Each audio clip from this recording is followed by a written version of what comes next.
네, 미가의 마지막 부분입니다. 특별히 이 부분은 미가의 찬양시라고 할 수 있을 정도로 노래로 부른 부분이라고 알려져 있습니다. 7장 전체가 탄식시와 찬양시가 번갈아 가면서 나타나고 찬양으로 마무리하고 있음을 알게 됩니다. 미가의 메시지는 분명했습니다.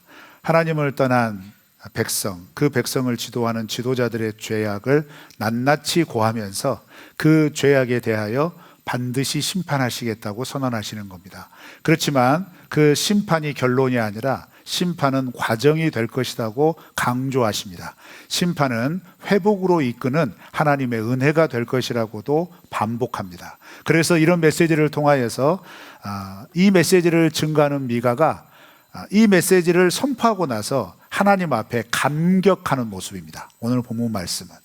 그래서 이 감격의 고백 속에 나타난 하나님의 모습을 살펴보면서 우리에게 보여주시는, 우리와 함께 하시는 하나님이 어떤 하나님이신지를 살펴보도록 하겠습니다. 14절 말씀을 다시 한번 읽습니다. 시작. 원하건대 주는 주의 지팡이로 주의 백성 곧 갈멜 속 삼림에 홀로 거주하는 주의 기업의 양떼를 먹이시되 그들을 옛날같이 바산과 길르앗에서 먹이시옵소서. 아멘.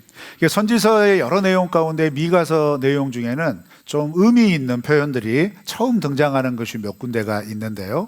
그 중에 대표적인 부분이 하나님에 대한 개념을 목자로 표현한 것입니다.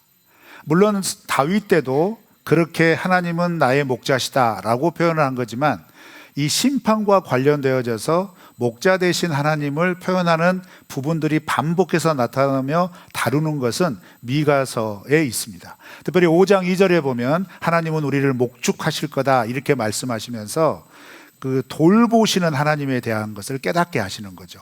특별히 이런 표현들은 왜 가능했느냐? 이 미가가 시골 사람이었거든요. 마노셋이라고 하는 촌지방에서 살았던 사람인데 그 사람에게 하나님께서 임하셔서 이 메시지를 증거하시는 겁니다. 그리고 이 미가서의 메시지를 마무리하면서도 하나님이 이렇게 심판을 행하시고 회복을 행하시는데 이런 일을 행하시는 하나님은 어떤 하나님이실까? 자기가 깨닫는 것을 고백을 하면서 표현을 하는 거예요. 그래서 그 첫 번째 표현이 뭐냐면 14절 우리가 읽었던 말씀에 주의 지팡이로 갈멜산 속에 있는 양떼들, 홀로 거주하는 양떼들을 이끌어내실 거다, 이렇게 먹이실 거다, 이런 표현이 나옵니다. 여기 말씀해 보시면 갈멜 속 삼림에 홀로 거주하는 주의 기업의 양떼 이렇게 표현합니다. 여러분, 양은 어디에 있나요? 주로 양 사진 보시면 어디에 있어요? 초원에 있죠. 그런데 지금 이 양이 지금 어디에 들어간 거예요? 산속에 들어간 거죠. 그럼 이 양떼는 어떤 양떼일까요? 길 잃은 양떼입니다. 아이고, 제가 설명할 필요 없겠네요. 여러분 잘 아실 거예요. 교회 오래 다니신 분들은 양에 대한 설명도 많이 들으셨을 테니까. 양의 시력은 매우 안 좋아서 한 1m 앞 정도만 볼 수 있다 그러죠. 그래서 그들의 본능적인 생태는 뭐예요? 앞에서 나아가는 대장양을 딱 달라붙어서 양떼가 그 방향으로만 갑니다. 그러니까 목자가 양을 인도할 때는 대장양의 머리만 잘 방향만 정해주면 돼요. 그래서 그로 쭉 나가면 되는 겁니다. 자, 그런데 중요한 게 있어요. 이 양떼가 그렇게 목자의 인도함을 거부하고 초원에서 떠나버린 거예요. 초장에서 떠나버린 겁니다. 어디로 들어가요? 함께 붙어 있을 수 없는 산림 속으로 들어가는 겁니다. 그러면 여러분 이거 굉장히 당황스러운 거예요. 우리가 양이 아니어서 잘 모르겠지만 눈 잘 보이지 않는데 서로 딱 붙어가지고 이리저리 가고 저리 가면서 이동했던 그 양떼들이 이제 삼림 속에 들어가서 붙어 있을 수가 없어요. 그래서 흩어져 버린 거죠. 그런데 그 흩어져 버린 것을 이 14절 표현에서는 어떤 표현으로 먹이신다 이렇게 얘기하냐면 지팡이로 먹이신다 이런 표현을 해요. 이건 보호의 의미일 수도 있겠지만 인도의 의미도 있는 겁니다. 여러분 시편 23편에 다윗이 고백한 목가적인 노래를 보시면 여호와는 나의 목자시니 이렇게 쭉 시작하면서 주의 지팡이와 막대기로 나를 뭐 한다고 그럽니까? 아니하신다 이렇게 말하잖아요. 나를 안전하게 보호하시고 이끄신다 이런 의미가 되겠죠. 그래서 이 지팡이와 막대기의 용도는 분명히 정해져 있는 겁니다. 지팡이는 그림에 많이 보셨을 거예요. 가늘고 길다라고 끝에가 어떻게 되어 있어요? 이렇게 동그랗게 굽어져 있죠. 그죠? 그리고 막대기는 허리춤에 차는 건데 한 요 정도 되는 길이에 끝에는 쇠붙이 같은 게 붙어 있습니다. 이게 뭐냐면요, 지팡이의 용도는 목자가 양떼를 이끌어 갈 때 앞에 가는 대장 목자가 뭐 딴 데로 가려고 그러면 대장양의 목을 딱 걸어가지고 가고자 하는 방향으로 인도하는 거예요.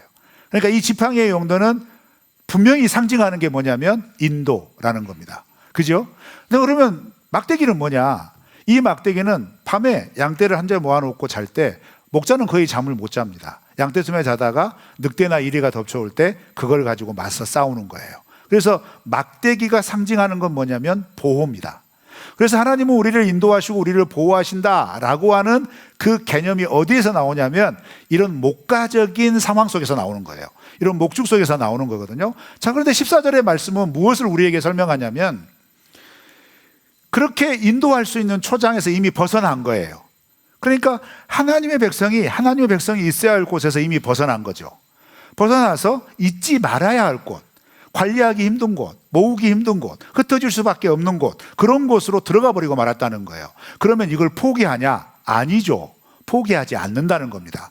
또 이와 같은 메시지가, 이와 같은 비유가 예수님께서 이 땅에 오셔서 하나님 나라를 증거하실 때 예수님도 직접 사용하셨어요. 그래서 예수님이 하나님 나라가 어떤 나라냐라고 표현을 할 때 대표적으로 잃은 양 한 마리를 찾는 나라다 이렇게 표현하시면서 잃어버린 양에 대한 마음을 직접 표현하시죠. 어떤 표현이에요? 끝까지 포기하지 않는다, 끝까지 찾아 나선다, 그리고 99마리를 놔두더라도 그 한 마리를 찾기 위해서 달려간다, 이런 놀라운 이미지를 우리에게 보여주세요. 그러면서 그 이미지와 함께 예수님이 직접 자기에 대해서 자기의 정체성을 얘기하는 요한복음 10장에서는 어떻게 표현하냐면 나는 선한 목자다 이렇게 표현하세요. 그러면서 선한 목자의 정체성을 어떻게 스스로 밝히시냐면 양들을 위해서 나는 목숨을 버린다 이렇게 표현해요. 그리고 그것뿐만 아니라 그렇게 해서 얻은 양들을 이렇게 지키는 양들에 대하여서 어떤 관계냐고 얘기를 하냐면 나는 양들의 이름을 다 안다. 그리고 그 양은 내 음성을 다 안다. 이렇게 말하면서 굉장히 친밀한 관계인 것을, 그리고 긴밀한 관계인 것을 드러내시죠. 그래서 여러분, 예수님께서 하신 이 말씀 속에 또 우리가 살펴봐야 할 것은 뭐냐면 예수님께서 가는 곳곳마다 백성들이 나오는 모습을 보시면서 곳곳에서 어떤 표현을 하시냐면 이런 표현을 하시죠. 민망히 여기시면서. 그러면서 우리가 잘 아는 예수님의 탄식이 나와요. 목자 없는 양같이 유리하며 방황하는 것처럼 보신다 이렇게 표현이 나오거든요. 그 말은 뭘까요? 하나님에게서 이렇게 떠나갔다는 얘기예요. 하나님의 백성이라고 스스로 자부하지만 하나님의 품 안에 있지 않는 거예요. 목자이신 하나님의 인도와 보호가 아니라 자기 각자 도생의 길로 이미 나가버렸다는 얘기죠. 그런 길의 특징이 뭐예요? 유리하며 방황하다는 거예요. 그래서 자기 주인, 자기 구원자, 자기 하나님의 음성을 들으니까 본능적으로 끌려서 찾아온다 이 말이에요.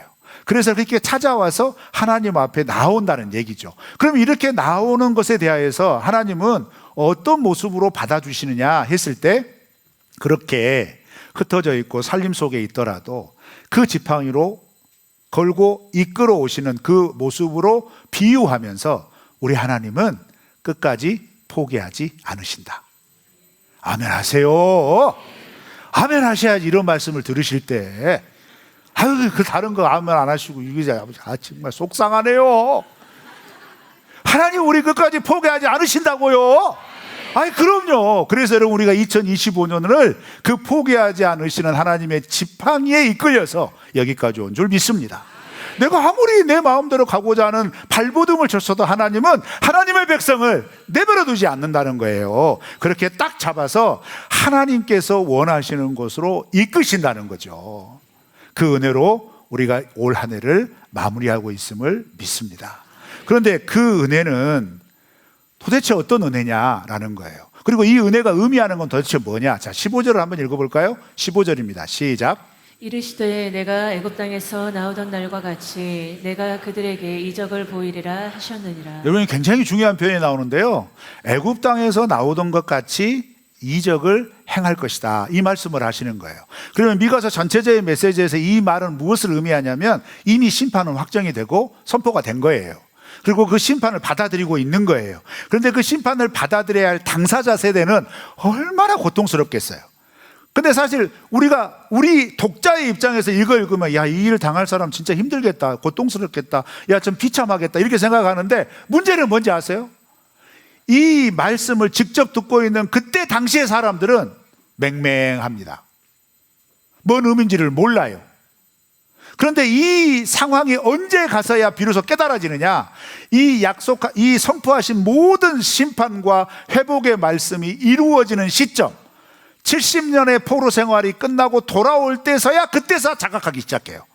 아, 그랬구나, 이게 그 말씀이었구나 라는 거예요. 자, 그런데 그 일이 아직 이루어지기 전에, 한참 전에 하나님께서 지금 이 말씀을 미가 선지자를 통하여 선포하게 하셨는데, 미가 선지자가 선포했지만 사람들이 반응이 없어요. 받아들이질 않아요. 맹맹합니다. 그래서 어쨌다고, 그래서 뭘 어쩌게 하겠다는 거냐, 뭐 이런 표정인 거죠. 그런데 그런 답답한 백성들의 모습을 보고 낙심하고 좌절했을 미가가 그렇게 하나님의 말씀을 선포하고서 마음속에 뭔가를 깨달은 거예요. 아니, 이런 상황인데 이렇게 외면하고 받아들이지도 않는 이 백성들을 향하여 과연 하나님께서 구원의 은혜를 베푸실까? 이렇게 약속하신 대로 이런 이적을 행하실까? 아니, 이 이적이 정말 일어날 수 있을까? 이게 정말 가능한 것인가? 이런 생각이 딱 맞닿는 순간 하나님께서는 또 무슨 생각을 일으켜 주시냐면, 맞다, 가능하다. 왜? 아, 애굽에서도 그렇게 하지 않았냐, 이 말이에요.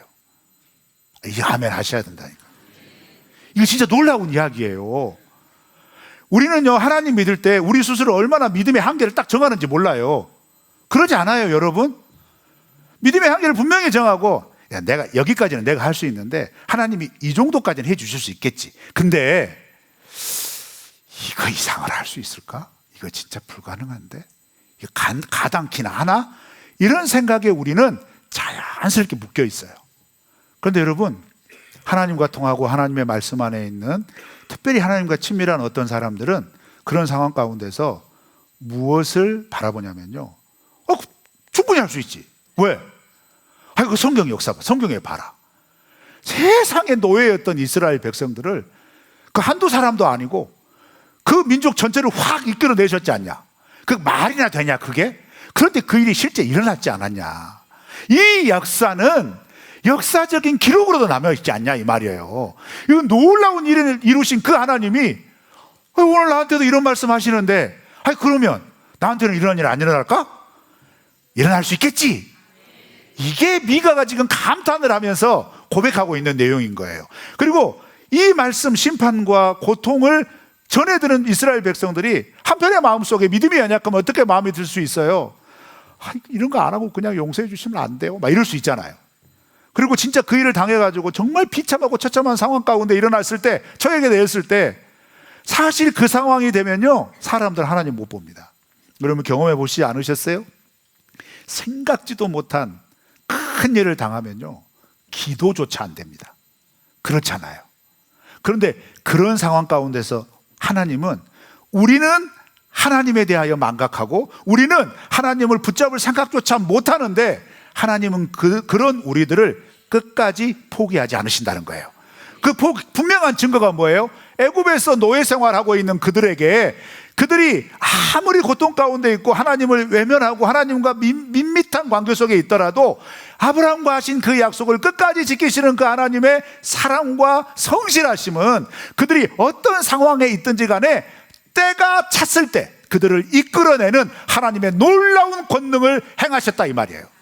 그렇다면 우리의 삶도 마찬가지라는 겁니다. 우리가 우리의 때와 우리의 타이밍을 따라서 하나님 이때쯤 이렇게 해주시면 금상첨화하지 않을까요? 하더라도, 그런데 그것에 대하여서 우리의 기대와 바람과는 이루어지지 않아서 낙심하고 낙담하고 그런 절망이 길게 이어지다 하더라도 기억하십시오. 성경의 역사는 하나님의 때가 이르면, 하나님이 약속하신 그것을 이루시기 위하여 아무리 불가능하고 아무리 막막한 상황과 절망이 엄습해 있고 눌려있는 상황이라도 그 가운데서 세계를 열어주실 줄 믿습니다. 그 놀라운 하나님이 우리의 하나님이십니다. 그래서 우리는 지난 2025년을 이렇게 달려왔고, 여러분 2025년 동안 얼마나 많은 일이 있었습니까? 그리고 여러분 기대하세요. 2026년에도 어마어마하게 많은 일들이 우리를 기다리고 있을 겁니다. 그런데 그것을 두려워하지 않을 수 있는 유일한 이유가 뭘까요? 내 능력이요? 내 경험이요? 내가 가지고 있는 어떤 기반이요? 관계요? 아닙니다. 살아계신 하나님이 우리와 함께 계시잖아요.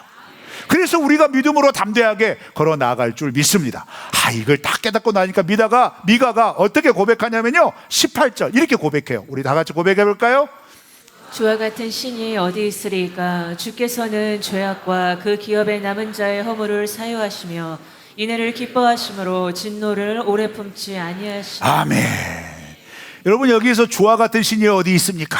라고 하는 표현은요, 자기 이름의 뜻과 똑같아요. 미가의 이름의 뜻이 뭐냐면 누가 여호와와 같은가, 이 말이에요. 그러니까 여러분, 미가가 이 구절을 딱 하나님 앞에서 깨닫고 거기에 감동해서 외칠 때 이렇게 하는 거예요. 미가! 그런 거예요. 별로 뭔 말인지 모르신가 봐요. 자기 이름 불렀다 이 말이에요. 야, 미가 하나님과 같은 분 어디 있냐? 야, 미가다, 미가. 참 누가 보면 실성한 사람처럼 보일 거예요. 그렇죠? 그런데 여러분, 그렇게 하나님께서 지금 이 민족과 이 나라에게 행하실 일이 겉으로 보면 절망이고 낙담이고 비참한 심판의 목전 앞에 서 있는 하나님의 단호한 모습이지만, 미가에게는 하나님께서 보여주신 거죠. 이 과정이 하나님께서 온전하게 회복시키는 출발이라는 거예요. 자, 여러분, 우리가 하나님과의 관계를 생각할 때 이걸 좀 생각했으면 좋겠어요. 미가 시대에 동시대에 예언한 선지자들은 말씀드렸죠. 이사야, 아모스, 호세아와 같은 그런 선지자들이에요. 그런데 이 선지자들이 외친 메시지가 희한하게 결을 같이 합니다. 지금 우리가 읽었던 18절 말씀은 어떤 말씀이에요? 딱 보면 하나님이 우리의 죄를 사해 주신다는 거예요. 그죠? 그래서 그 기업에 남은 자의 허물을 뭐 한다고 그래요? 사유하시며. 여기서 사유한다는 건 내가 차지한다, 이 뜻 아니에요. 죄를 용서하여 주시고 없애 주신다는 얘기입니다. 흔적도 없이 깔끔하게, 이런 의미예요. 그러면서 진노를 오래 품지 않으신대요. 심판을 선포한 하나님을 이렇게 지금 노래하고 있다는 얘기죠. 자, 그런데 이 비슷한 고백을 이사야도 했습니다. 이사야를 시작하면서 이사야 1장 18절에 유명한 구절이 나와요. 우리 한번 읽어볼까요? 시작. 여호와께서 말씀하시되 오라 우리가 서로 변론하자. 너희 죄가 주홍 같을지라도 눈과 같이 희어질 것이요 진홍같이 붉을지라도 양털같이 희게 되리라. 여러분, 사시면서 옷에 뭐 묻었어요? 염색이 돼버렸네. 하얀 옷인데 여기에 김치국물 띄어가지고, 그럼 그때 어떻게 해야 돼요? 빨아야죠. 아니요, 빨기 전에 퐁퐁 묻혀야 돼요. 미리 묻혀놔야 돼. 그래야 이게 쏙 빠지거든. 안 그래요? 안 그런가? 아내는 항상 묻히던데. 무슨 말이에요? 흔적은 남아요. 그런데 여러분, 1장 18절의 표현을 보세요. 너희 죄가 주홍 같을지라도, 새빨간색이라는 얘기입니다. 우리 한글 개역 개정은 정말 점잖하게 한 거예요. 새빨간 거예요. 그리고 뒤에 나오는 진홍 같다는 말은 뭐냐면요, 우리 김진홍 집사님 얘기하는 거 아니에요. 이 진홍이라고 하는 말은 뭐냐면 새빨갛다 못해 까맣도록 새빨갛다 이 말이에요. 그러니까 완전히 죄에 물들었다는 얘기예요. 그런데 그렇게 완전히 죄에 물들어서 이거 빡빡 빨아도 흰옷이 안 된다 이 말이에요. 그러면 이거 어떻게 해야 돼요? 버려야 돼요. 흰옷이 빨갛게 된 건 버려야 되는 거죠. 이게 인간이란 얘기죠. 근데 하나님 뭐라고 그래요? 야, 와라, 이렇게 얘기해요. 와라. 그러면서 변론하자, 이렇게 얘기하거든요. 변론이 뭐예요? 서로 이야기하는 거잖아요. 서로 자기의 입장을 말하는 거잖아요. 그런데 이 말의 함축된 의미는 뭐예요? 자기의 죄를 고하고 이 죄에 대해서 회개하면 이렇게 서로 하나님 앞에 관계를 맺고 소통하는 시간 가운데서 회개하고 하나님 앞에 죄를 인정하게 되면 어떻게 한다는 거예요? 인간으로서는 불가능해요. 스스로 이걸 깨끗게 할 수 없어요. 이걸 어떻게 흔적도 남김없이 깨끗하게 할 수 있는 능력 자체가 인간에게는 없어요. 그런데 하나님에게는 있다는 겁니다. 그래서 하나님이 아예 깨끗하게 해주겠다, 이 말씀하는 거예요. 그런데 이 메시지가 미가의 메시지와 동일하다 이 말이에요. 하나님께서 우리의 죄를 사유하신다. 깨끗하게 해주실 거다. 용서해 주실 거다. 회개하면 그렇게 된다는 얘기죠. 그러니까 미가가 고백하는 거예요. 이야, 이런 하나님이 어디가 있냐. 인간이 스스로 해결할 수 없고 인간이 스스로 누릴 수 없고 이렇게 할 수 없는 것을 하나님이 이렇게 해주신다는 그 하나님이 도대체 어떤 하나님이냐, 이런 하나님이 도대체 어디가 있겠냐, 이런 고백하는 겁니다. 그리고 그 하나님에 대하여서, 그 하나님의 성품에 대하여서 미가는 마지막 20절 말씀에서 이렇게 얘기해요. 우리 다 같이 읽어볼까요? 시작. 주께서 옛적에 우리 조상들에게 맹세하신 대로 야곱에게 성실을 베푸시며 아브라함에게 인애를 더하시리이다. 이렇게 하신 이유가 뭐냐 이거예요. 아브라함에게 하신 언약을, 약속을 지키시기 위해서 하신다는 거예요. 그래서 하나님은요, 우리의 죄의 문제에 있어서는요, 우리가 죄를 회개하잖아요, 순식간에 잊어버리세요. 왜요? 이미 그렇게 하시겠다고 약속하신 거예요. 그런데 회개하지 않고 끝까지 고집하잖아요, 처절한 심판을 하세요. 그래서 여러분, 우리가 믿음의 삶을 살아가면서 하나님의 성품 이야기를 할 때 여기에 표현에 중요한 단어 두 단어가 나오죠. 성실, 인애. 헤세드, 에메트라고 하는 말입니다. 인애, 헤세드, 성실, 에메트라고 하는 말인데, 이건요, 근거가 있다는 얘기예요. 내가 너희들에게 이렇게 사랑을 베푸는 것도 근거가 있다, 이 말이고요.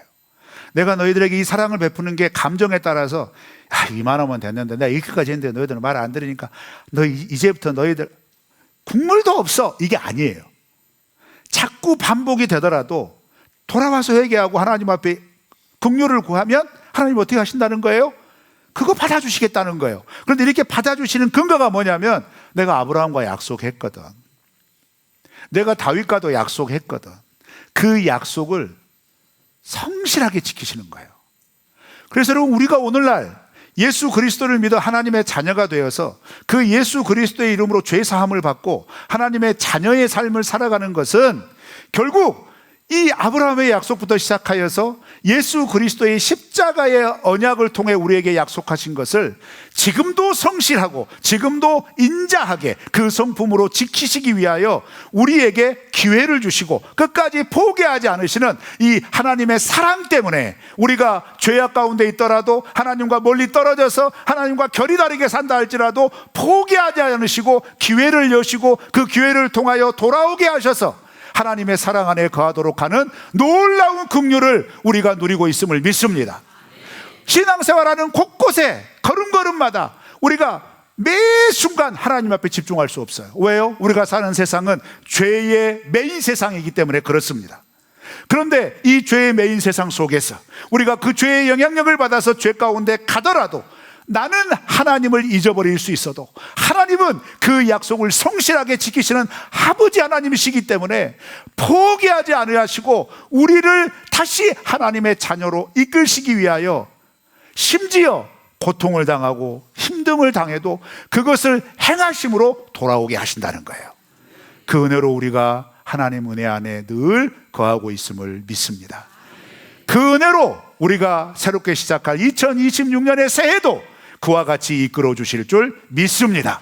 지금까지도 그렇게 하신 것처럼 앞으로도 그렇게 하실 하나님은 이와 같은 하나님이 어디 계시는 하나님이신 거예요.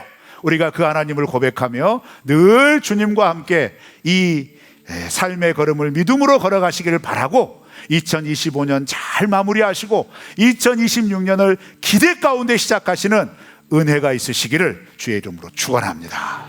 찬양합시다.